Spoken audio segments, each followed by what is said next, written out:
amarana gongore yo kisi e Allah dow mo ka wontirɗa neɗɗo an siɗɗo an ƴiƴan an ɗengal an leñol an miɗo wodi seeɗani ko mi ɓeyditantama si mi falji a yafoto miɗo andi noon ko a moko ba ko a hellifaɗo ko a jomiraɗo haqqil kono goɗɗo ko woni moko bawo ko woni hellifaɗo o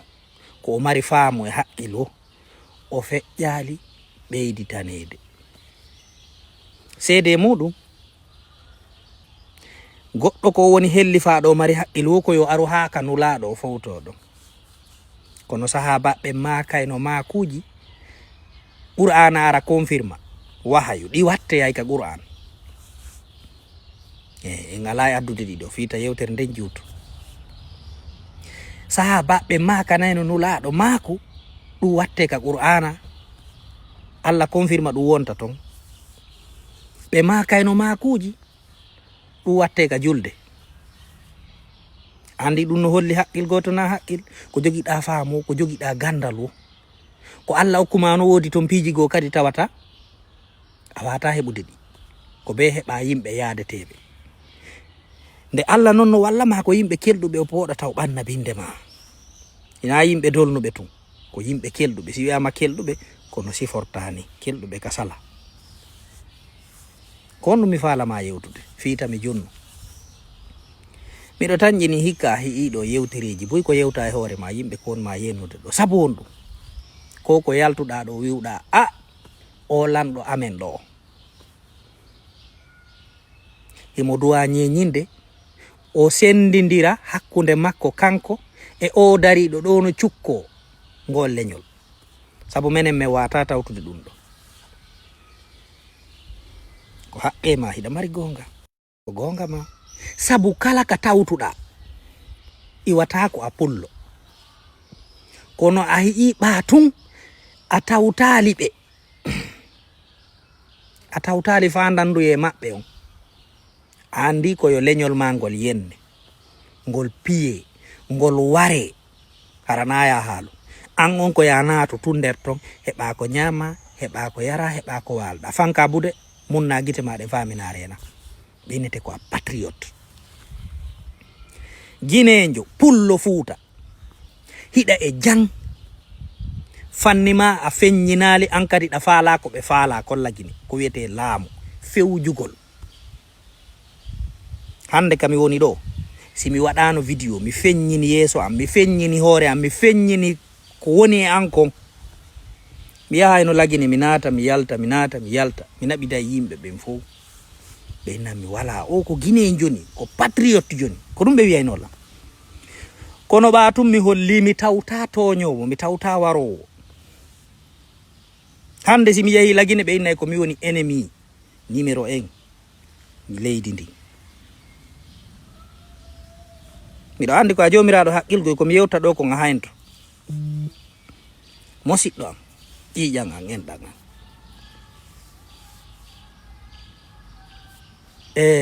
yimowo meɗen go yimino mi yejjitinde makko nden o wi'i wo si a bugitoto nene goto ma siɗɗo maɗa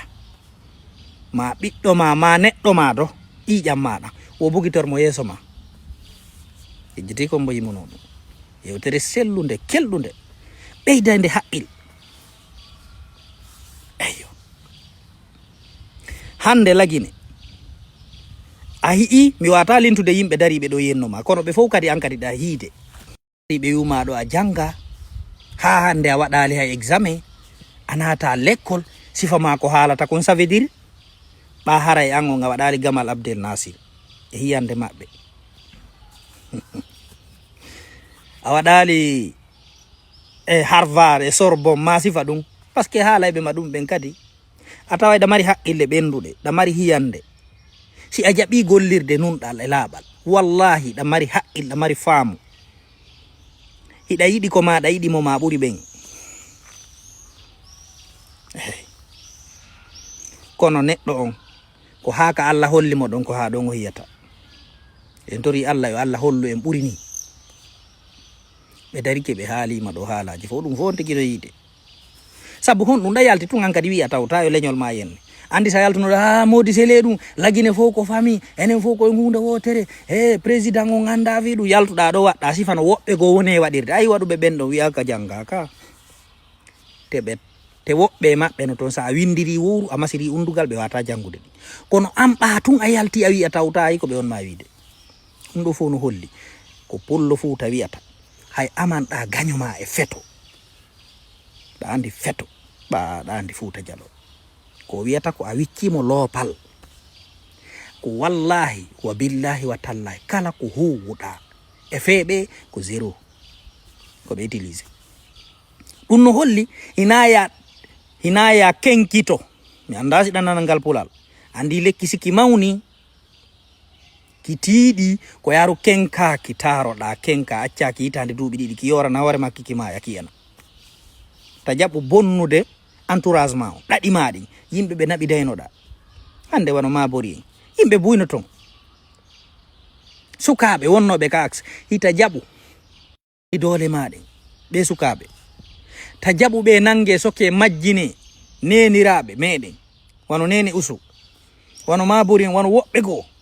joroɗa fanka famina yal siɗa andi immo daroɗa